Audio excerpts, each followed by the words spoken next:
Estimados amigos, ¿cómo se encuentran? Espero que lo estén pasando bien.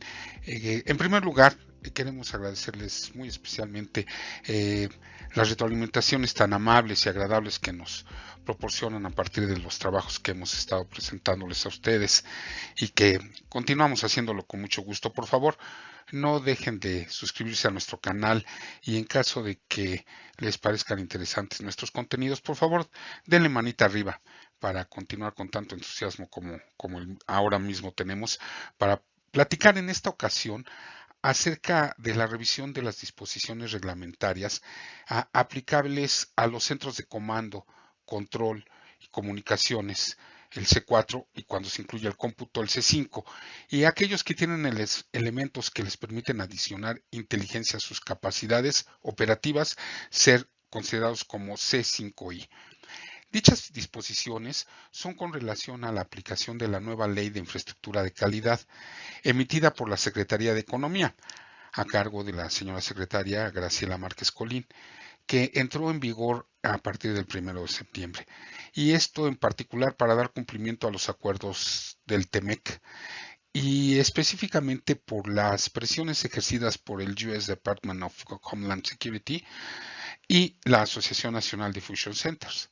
Esta última, de acuerdo a su página web, dice que representa los intereses de los fusion centers estatales y de las principales áreas urbanas, así como los intereses asociados de los estados, naciones tribales y unidades de gobierno local, todos dependientes del gobierno federal de los Estados Unidos de Norteamérica. Esto, de acuerdo a la página, es con el fin de promover el desarrollo y el mantenimiento de los fusion centers, fomentar el intercambio de información e inteligencia de manera eficaz, ética y legal y prevenir y reducir los efectos dañinos del crimen y el terrorismo en las víctimas, las personas y las comunidades. Pues bien, precisamente como comprenderán, fue muy grande la presión para que México comprometiera sus centros de comando, control, comunicaciones, cómputo e inteligencia en algunos casos a adecuarse a tener cumplimiento de todas las consideraciones operativas y en este caso en particular de la infraestructura de respaldo crítico, que como su nombre lo indica, realmente es crítico. Es en donde la plataforma operativa en la que van a descansar todas las operaciones de procesamiento, almacenamiento y distribución de imágenes captadas por los PMIs a nivel de todas las áreas urbanas y en nuestro caso en particular de las áreas urbanas de la geografía nacional. Pues bien, fíjense que derivado de las comparecencias para explicar a los legisladores las notas sobre la aprobación de esta ley de infraestructura de calidad, el subsecretario de Industria y Comercio, Ernesto Acevedo Fernández, dijo que derivado de que es muy urgente la atención y la creación de un nuevo instrumento jurídico que se adapte a estas nuevas condiciones, en este sentido, reconoció el trabajo de la Dirección General de Normas por el esfuerzo que han realizado y para que llevemos a buen puerto esta iniciativa, esta actual ley vigente por el bien de México. En días recientes, la fracción de Morena en el Senado de la República compartió sus propias explicaciones acerca de la Ley de Infraestructura de Calidad, ya que, de acuerdo a esta explicación, ella vendrá a actualizar todo el marco normativo que actualmente corresponden a la Ley Federal de Metrología y Normalización, que tiene una vigencia desde hace 28 años. Esta nueva ley tiene por objeto reformar el modelo de normalización nacional con que contamos actualmente para darle una nueva visión a las materias de normalización, metrología y evaluación de la conformidad en apego a los principios de transparencia, seguridad jurídica y libre competencia en nuestro país. Precisamente el director general de normas, Alfonso Guati Rojo Sánchez, y el director general de Metrología Eléctrica del Centro Nacional de Metrología, el ingeniero René David Carranza López Padilla, explicaron a los legisladores durante su comparecencia acerca de los principales cambios que implica la Ley de Infraestructura de Calidad, ya que, de acuerdo a lo que mencionó el señor ingeniero, la ley beneficiará a los industriales, a las pequeñas y medianas empresas, al facultarlos para emitir estándares y elevar la calidad de sus productos, procesos y servicios, y en consecuencia la calidad de vida de los consumidores mexicanos. Después del proceso de consulta, el proyecto se ha traducido en una iniciativa de ley que ha sido aprobada por el Congreso de la Unión. En particular, explicó también que de la importancia de las normas de seguridad y de la aplicación de todo lo que tiene que ver con la seguridad ciudadana. Precisamente es derivado de esto que en su exposición de motivos se indica que se deben aprovechar la apertura comercial impulsada por el TEMEC, ampliando las capacidades del país e impulsar la mejora regulatoria, optimizando la relación costo-beneficio para, a la par, apuntar al reconocimiento internacional de los servicios de evaluación de la conformidad. Esto es tremendamente importante. El Sistema Mexicano de Metrología, Normalización y Evaluación de la Conformidad, el SISMENEC, ha evolucionado principalmente por iniciativa del sector privado, con escaso o nulo apoyo del gobierno federal, que siempre ha denotado limitaciones de recursos para impulsar o hacer valer las regulaciones técnicas mexicanas, en este caso las emanadas por el Secretariado Ejecutivo de la Secretaría de Seguridad y Protección Ciudadana, o las actividades de vigilancia en el mercado, o aún lo más grave, la carencia de una visión a largo plazo. Sin duda, la industria y prestadores de servicios involucrados plenamente en estos procesos que no son exclusivos de nuestro país, la seguridad es una consideración crítica a nivel mundial.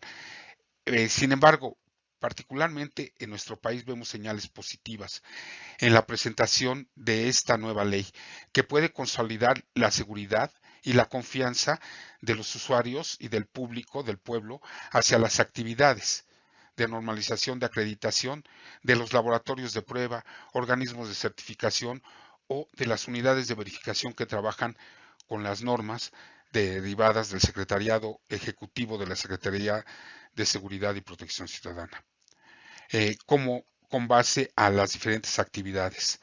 Deberemos poner mucha atención en aspectos fundamentales, como que el haber desarrollado estas normas por parte del Secretariado Ejecutivo, inicialmente son estándares voluntarios que permitieron fomentar y fundamentar sobre todo la operación, y al hacer ahora de carácter obligatorio, va a darle a los sistemas de seguridad y protección ciudadana el resultar mucho más competitivos frente a las pares extranjeros, a la aplicación de acuerdos de equivalencia frente a normas extranjeras que simplemente eliminan la infraestructura nacional de calidad. Esto no es así, ya que los esquemas de vigilancia que necesita forzosamente recursos para llevar a cabo y de que no hay certeza y que deba tener la certeza que siempre debe haber presupuesto para ello. Concordamos a que es relevante que el Sistema Nacional de Infraestructura de Calidad aplicado a las normas derivadas del Secretariado Ejecutivo de Seguridad y Protección Ciudadana, ¿sí?, está identificada como una herramienta toral para la operación efectiva precisamente de los sistemas de seguridad interna, para que no haya una limitación en cuanto a la operación crítica de toda la infraestructura, desde los PMIs hasta cada una de las cámaras asociadas a los sistemas de seguridad y videovigilancia urbana, ¿sí? También el que se fomente el desarrollo de estándares a nivel nacional para el uso del sector productivo y académico y que resulten un motor de innovación para mejorar la seguridad ciudadana en nuestro país. En cuanto a los cumplimientos normativos que debe cubrir los centros de comando y control, así como los C5 y C5I, con base a la norma técnica para estandarizar las características técnicas y de interoperabilidad de los sistemas de biovigilancia para la seguridad pública, que fue implementada por el Secretario Ejecutivo de la Secretaría de Protección Ciudadana. El objetivo de la Estrategia Digital Nacional, que está involucrado, insertada en todos estos esfuerzos, que fue creada mediante acuerdo publicado en el Diario Oficial de la Federación del 8 de mayo de 2014 y confirmado mediante la política TICMAC-TICSI, publicada en el Diario Oficial de la Federación del 16 de febrero de 2016. Desarrolla tecnologías de la información y comunicación para uso de la Administración Pública Federal, APF. Elabora, orienta la emisión y ejecución de políticas públicas y lineamientos en sistemas digitales del Gobierno federal. Define y coordina las políticas y programas digitales de la APF, promoviendo la innovación, transparencia, colaboración y participación ciudadana para impulsar la inclusión tecnológica. El pasado 2 de diciembre de 2019, el presidente de la República nombró al ingeniero Carlos Emiliano Calderón Mercado como coordinador de la Estrategia Digital Nacional. ¿Cuáles son las atribuciones de la Estrategia Digital Nacional? Elaborar y coordinar la estrategia, dar seguimiento a dependencias en la implementación de la estrategia, definir y coordinar políticas del gobierno digital, orientar la emisión y ejecución de políticas públicas y lineamientos, sugerir cambios en personal de unidades de información y tecnologías de la información y comunicaciones, emitir recomendaciones para mejores prácticas, coordinar acciones con distintos órganos de gobierno para impulsar gobierno digital y tecnologías de la información y comunicaciones, participar en formulación de estándares para arrendamiento, adquisiciones de bienes o servicios, colaborar con la Secretaría de Hacienda para mejorar la coordinación de titulares de áreas ligadas a las tecnologías de información y comunicaciones, requerir a dependencias información para el desarrollo de sus funciones, colaborar en la elaboración de opiniones técnicas para políticas de uso y compra de programas, presentar opiniones técnicas a la Secretaría de Hacienda cuando las solicite, delegar facultades en servidores públicos subalternos, instrumentar mecanismos de coordinación con dependencias y entidades en política digital, validar los programas de desarrollo informático de la Oficina de la Presidencia de la República, emitir guías para el desarrollo de sus funciones, cumplir con ordenamientos y funciones que le encomiende el señor presidente, derivado de la relación institucional entre la coordinación de la Estrategia Digital Nacional y el CIME, Colegio de Ingenieros Mecánicos y Electricistas, se ha desarrollado una iniciativa para el cumplimiento de las normas mexicanas, que en el caso de los centros de comando y control son los casos específicos de la NMXJC y la 489 ANSE 11 NICE 2014, que es la norma de centros de datos de alto desempeño, sustentables y energéticos, requisitos y métodos de comprobación. Y la norma técnica, en particular esta norma técnica, que es la que abordamos en este reporte especial, la norma técnica para estandarizar las características técnicas y de interoperabilidad de los sistemas de videovigilancia para la seguridad pública, implementada por el Secretariado Ejecutivo de la Secretaría de Protección Ciudadana. Precisamente en esta norma, en la norma básica, porque hay la norma básica y su anexo técnico, ahí existen estas dos emisiones, pero en la norma básica, en la página 130, dentro de su glosario, dicha norma especifica la función de los niveles de certificación del Uptime Institute. En las páginas 137, 139, 140, 141, 142 y 143 inclusive, se hace mención al criterio de redundancia Tier 4 o al menos Tier 3.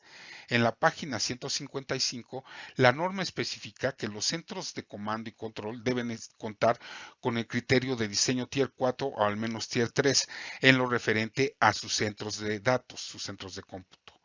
Adicionalmente, en el anexo técnico, en la emisión del anexo técnico de dicha norma, a partir de su página 186, a la letra indica de la configuración de redundancia. Cuando hablamos de redundancia, se considera el núcleo de un switch como un centro de datos, data center. En este contexto, la redundancia se define en términos del estándar ANSI TIA 942 y el Uptime Institute. radicado en Santa Fe, Nuevo México, ha definido 4 niveles que describen la disponibilidad de los datos que dependen de una infraestructura de equipos de cómputo y telecomunicaciones con todo el equipo periférico que permite su funcionamiento. Existen 4 niveles. Entre mayor sea el nivel, mayor es la disponibilidad ofrecida. Los niveles y su descripción concisa son Tier 1, disponibilidad de 99.671%. Puede tener 28.8 horas de interrupción máximo al año. Es una instalación que no tiene redundancias en sus componentes vitales, clima, suministro eléctrico, y que por lo tanto perderá su capacidad de operación ante el fallo de cualesquiera de ellas. Puede o no puede tener pisos elevados, generadores auxiliares o UPS. Del mismo modo, las operaciones de mantenimiento derivarán en tiempo de no disponibilidad de la infraestructura. Tier 2. Disponibilidad del 99.741%. Puede tener 22 horas de interrupción máxima al año. Los datacenters de esta categoría tienen redundancia en sus sistemas vitales como el enfriamiento, pero cuentan con un único camino de suministro eléctrico. Tiene pisos elevados, generadores auxiliares o UPS, están conectados a una única línea de distribución eléctrica y de enfriamiento. Se trata, por tanto, de instalaciones con cierto grado de tolerancia a fallas, redundancia parcial y que permiten algunas operaciones de mantenimiento o permaneciendo en línea, online. El Tier 3. Disponibilidad del 99.982%. Puede tener 1.6 horas de interrupción máxima al año. Un data center Tier 3, además de cumplir los requisitos del Tier 2, tiene niveles importantes de tolerancia a fallas, al contar con todos los equipamientos básicos redundantes, incluido el suministro eléctrico, permitiendo una configuración dual activo-pasivo. Todos los servicios deben contar con doble fuente, idealmente, y en principio el data center no requiere ser apagado para operaciones de mantenimiento básicas. Componentes redundantes N+1 están conectados a múltiples líneas de distribución eléctrica y de enfriamiento, pero únicamente tienen una activa. Es requisito también que se pueda reactualizar la actualización upgrade a Tier 4 o al menos Tier 3 sin interrupción del servicio. Y Tier 4, que tiene una disponibilidad del 99.991%. Puede tener 0.8 horas de interrupción máxima al año. Esta es la clasificación más exigente e implica cumplir con los requisitos de Tier 3, además de soportar fallos en cualesquiera de sus componentes que inhabilite una línea, suministro de enfriamiento. Tiene conectados múltiples líneas de distribución eléctrica y de enfriamiento con múltiples componentes redundantes en configuración 2N+1. ¿Qué significa esto? Que contaremos con 2 líneas de suministro eléctrico, cada una de ellas con redundancia N+1. Como hablamos de un sistema orientado a la seguridad de personas, la disponibilidad debe de ser la máxima ofrecida por los niveles Tier. En estos términos, la redundancia del data center del switch está básicamente pensada para que cada servidor de una sala de tecnologías de la información tenga una doble fuente de alimentación eléctrica independiente y activa a la vez. Se basa en un sistema de suministro eléctrico que se calcula con la base instalada de servidores y que se replica completamente con un margen adicional del 10 al 20%, por ejemplo, para nunca tener el sistema eléctrico a pleno uso de su capacidad total. Se replican también los medios de acceso de las comunicaciones con una doble acometida de fibra que enlaza con 2 centrales de comunicación distintas. Nunca deben compartirse los recursos usados para la realización de respaldos. Esto se aplica para los servidores que alojen a los manejadores de bases de datos, DBMS, y los audios de las llamadas. Para cumplir con esto, se debe implementar como mínimo configuraciones de disco en arreglos RAID 5, esto con el fin de garantizar el almacenamiento de grandes volúmenes de datos y su autorrespaldo. Si se utilizan configuraciones diferentes, estas deben cumplir como mínimo a las especificaciones técnicas de una configuración RAID 5. Les recuerdo que todo este texto que les acabamos de leer está en las páginas del anexo técnico de este estándar elaborado por el Secretariado Ejecutivo de la Secretaría de Protección y Seguridad y Protección Ciudadana, perdón. Esto tiene especial relevancia porque, de acuerdo al licenciado en Derecho por la Universidad Autónoma Metropolitana y maestro en Economía y Política Internacional del Centro de Investigación y Docencia Económicas, CIDE, con estudios de doctorado en Gobierno de la Universidad de Essex, el licenciado Mauricio Ibarra Romo, quien durante 25 años ha trabajado en la Administración Pública Federal, ocupando diferentes responsabilidades en las Secretarías de Gobernación, Programación, Presupuesto, Desarrollo Urbano y Ecología, así como la Secretaría de Hacienda y Crédito Público. Adicionalmente, ocupó distintas posiciones en el Consejo de la Judicatura Federal y en la Suprema Corte de la Justicia de la Nación. En la Comisión Nacional de los Derechos Humanos fue el cuarto visitador general encargado de asuntos indígenas y segundo visitador general responsable de cuestiones relacionadas con las Fuerzas Armadas. Fue profesor titular visitante del Departamento de Procesos Sociales de la Universidad Autónoma Metropolitana Plantel Lerma y ha sido docente en las universidades Iberoamericana y Autónoma y Metropolitana Plantel Azcapotzalco. Y actualmente es el titular del Centro Nacional de Certificación y Acreditación del Secretariado Ejecutivo del Sistema Nacional de Seguridad Pública. Y él nos indica, para dar cumplimiento a esta norma, se debe revisar el proceso para dar cumplimiento a esta norma, se debe revisar el proceso de certificación de los centros de comando control, cómputo y comunicaciones, de acuerdo a los lineamientos del Uptime Institute, en lo concerniente al despliegue de la infraestructura de respaldo crítico, su operación y procesos de mantenimiento. Esto es derivado sobre todo de los ordenamientos establecidos en los incisos del artículo del reglamento de la ley, les repito, del artículo 12, incisos del artículo 12 del reglamento de la ley del Secretariado Ejecutivo del Sistema Nacional de Seguridad Pública. Inciso 14. Vigilar el cumplimiento de los criterios técnicos establecidos conforme al presente reglamento para el funcionamiento y operación de la plataforma tecnológica que soporte los sistemas de información de seguridad pública. Inciso 15. Diseñar el esquema y los mecanismos para la homologación de políticas, estándares y reglamentación de comunicación, tecnología en las instituciones de seguridad pública. Inciso 16. Proponer políticas para la investigación, pruebas y liberación de tecnologías aplicables a la Red Nacional de Telecomunicaciones, incluyendo voz, datos, video, radio, medios digitales, enlaces, entre otros.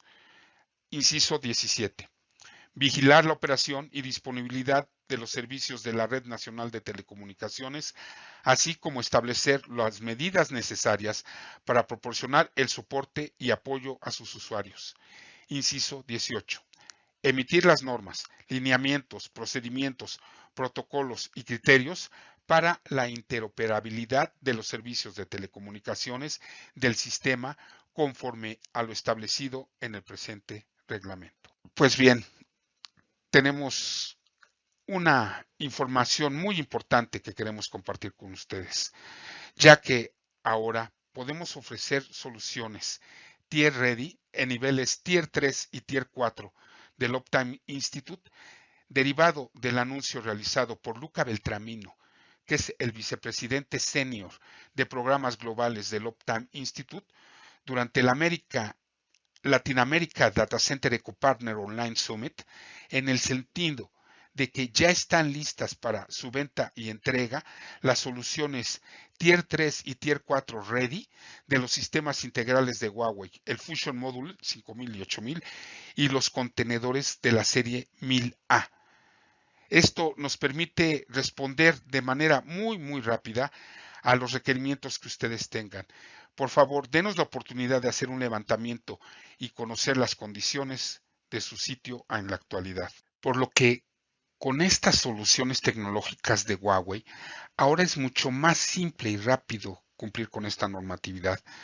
Con este tipo de soluciones de Huawei, con casos de éxito ya operando en México, como en Altán, sobre todo el sitio muy crítico de La Muralla, el centro de operaciones de la Fiscalía General de la República en Querétaro, las instalaciones del metro, en ICI, con la iniciativa privada, en el centro de cómputo del Instituto Federal de Telecomunicaciones, en las redes de centros de datos de Pemex, de la línea 1 y línea 2, incluyendo 83 sites con la Fusion Module 800. Es muy interesante todo lo que estamos generando ya como soluciones de Huawei para esta aplicación.